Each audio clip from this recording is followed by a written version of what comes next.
Guys, आज के समय मोबाइल के बिना किसी का काम नहीं चलता।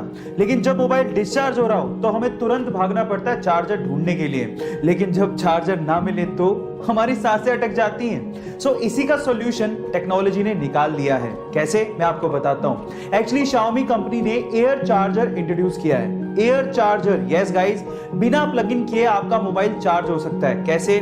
जब आप चार्जर के स्पेसिफिक एरिया में अपना मोबाइल लेके एंटर होते हैं तो आपका मोबाइल एयर के थ्रू खुद ब खुद ही चार्ज होता है। उसमें आपको वायर लगाने की जरूरत तक नहीं है ना अमेजिंग टेक्नोलॉजी। ऐसे अमेजिंग वीडियोस के लिए यूट्यूब पे हमारे चैनल को सब्सक्राइब कर लीजिए। गाइस, वैलेंटाइन डे यानी कि प्यार का दिन आने वाला है और आप लोग मुझसे कुछ ना कुछ तो स्पेशल एक्सपेक्ट कर ही रहे होंगे। अब मेरे पास स्पेशल नहीं, कुछ ज्यादा ही स्पेशल है। वो क्या है, मैं आपको बताता हूँ। देखिए, कारनामा किया है चीन की एक लड़की ने जिसका नाम है नाम में क्या रखा है, कारनामा सुनो, मजा आएगा। उस लड़की ने सबसे पहले 20 लड़कों को अपना बॉयफ्रेंड बनाया और फिर उसके बाद उन 20 बॉयफ्रेंड से iPhone 7 गिफ्ट में मांगा। और उसके बाद जब सारे 20 iPhone 7 उसके पास आ गए तो उसने 1,20,000 चीनी युआन में वो सारे के सारे आईफोन बेच दिए और अपने लिए एक अच्छा सा घर खरीद लिया। देखिए, प्यार में ऐसा भी होता है। देखिए, मैं आपका ना प्यार से विश्वास नहीं उठा रहा हूँ, बस सावधान कर रहा हूँ। ऐसे अमेजिंग वीडियोस के लिए यूट्यूब पे हमारे चैनल को सब्सक्राइब कर लीजिए। एक बार बहुत सारे मेंढक जंगल से जा रहे थे। अचानक से 2 मेंढक पैर फिसलने की वजह से दलदल वाले खड्डे में फंस गए। अब वो बाहर निकलने की कोशिश कर रहे थे लेकिन निकल ही नहीं पा रहे थे। इतने में बाकी मेंढकों ने कहना शुरू किया कि इस खड्डे से बाहर निकलना मुश्किल ही नहीं, नामुमकिन है।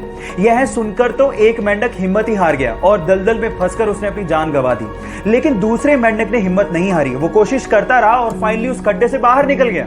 इतने में बाकी मेंढकों ने उससे पूछा कि तुमने क्या हमारी आवाज नहीं सुनी थी, तुम कैसे बाहर आ गए?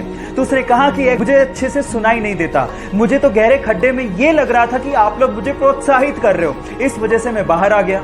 अब गाइस, यहाँ सीखने लायक बात यह है कि तुम ये काम नहीं कर सकते, इसको देखने के 2 नजरिए हैं। पहला, मैं ये काम नहीं कर सकता इसलिए हिम्मत हार के बैठ जाऊं। लेकिन दूसरा, ऐसा क्या काम है जो मैं नहीं कर सकता? नजरिया बदलिए, जिंदगी अपने आप बदल जाएगी। 28 जुलाई 2015 को मुंबई के दादा राव बिलोरे जी को एक बुरी खबर मिली। उन्होंने अपने इकलौते बेटे को बारिश के कारण सड़क पे बनने वाले गड्ढे में बाइक के साथ गिरने की वजह से खो दिया।